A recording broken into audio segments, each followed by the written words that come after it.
Ya, kembali bersama saya di channel pembelajaran IPS. Ini tindak lanjutan dari modul kelima ya, sahabat belajar bersama.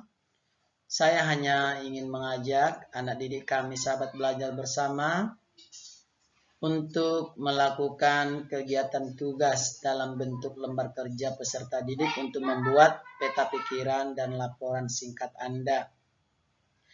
Poin yang pertama, inti permasalahan.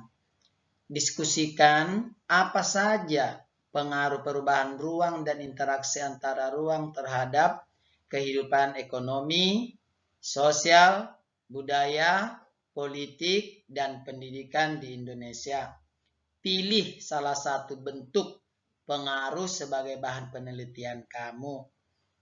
Oke, sahabat belajar bersama. Yang kedua, menyusun peta pikiran. Uraikan hal apa saja yang dapat dikembangkan dalam upaya mengatasi pengaruh perubahan ruang dan interaksi antara ruang terhadap ekonomi, sosial, politik, budaya, dan pendidikan di Indonesia. Dari permasalahan tersebut yang telah dipilih pada tahap pertama, tuangkan dalam peta pikiran atau konsep.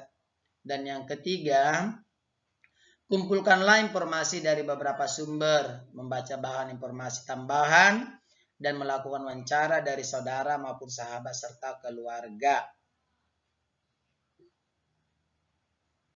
Nih, contoh peta pikiran. Yang pertama dari penduduk, adanya pencemaran lingkungan, adanya juga gedung bertingkat, dan perkotaan.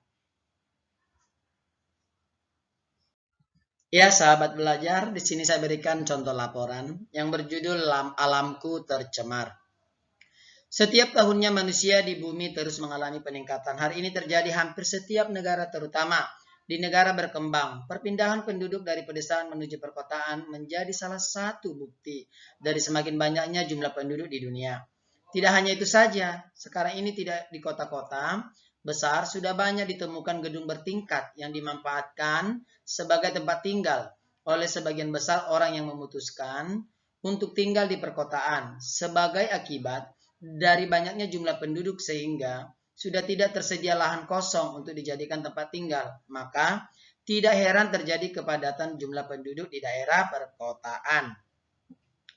Seiring bertambahnya populasi manusia, berbagai macam bentuk kegiatan manusia akan menghasilkan limbah.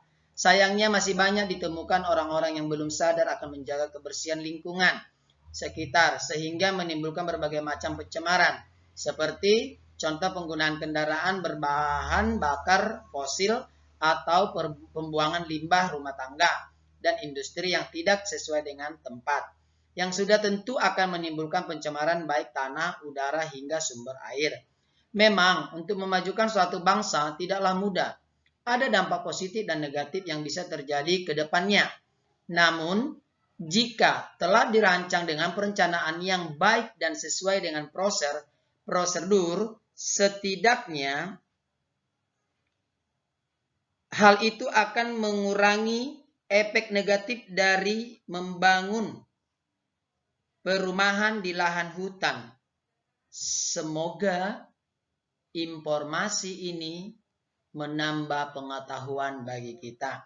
Jadi, saya harap kepada anak didik saya, ini sebagai contoh, bisa Anda buat contoh-contoh laporan yang lain. Bagaimana Anda membuat yang sangat menarik. Ya, jadi itu hanya sebagai contoh, boleh bebas yang Anda pilih yang saya jelaskan tadi. Oke, sahabat belajar, sekian dulu pertemuan kita. Saya ucapkan terima kasih banyak.